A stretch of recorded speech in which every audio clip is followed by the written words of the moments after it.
इस वक्त कश्मीरी चूड़ियों का ट्रेंड चलता नजर आ रहा है।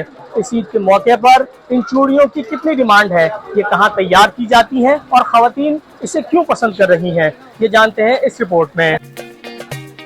मैं भी अपने ड्रेस के हिसाब से कश्मीरी चूड़ियाँ लेने आई हूँ मार्केट में, लेकिन इनकी प्राइसेस बहुत ज़्यादा बढ़ा दी गई हैं। इतनी प्राइसेस नहीं होनी चाहिए। एक चीज़ ट्रेंड में आती है तो उसकी प्राइसेस बहुत बढ़ जाती हैं, तो अब हर बंदा चाहता है कि हम भी इन ट्रेंड्स को फॉलो करें।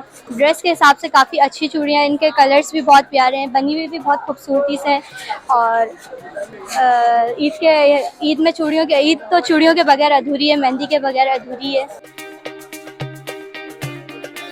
इसमें घुंघरू लगे हुए हैं, ट्रेंड के ऊपर चल रहा है आजकल। इसकी डिमांड बहुत ज़्यादा है। इसके अंदर आते हैं एक बजने वाले घुंघरू वाले आते हैं और एक बगैर उसके आते हैं। बगैर उसके हैं, इसके अंदर आवाज़ नहीं है। और एक जो आते हैं वो बजने वाले होते हैं, वो आवाज़ वाले होते हैं। पहले शुरू में इसकी डिमांड थी, अब इसकी डिमांड हो गई है।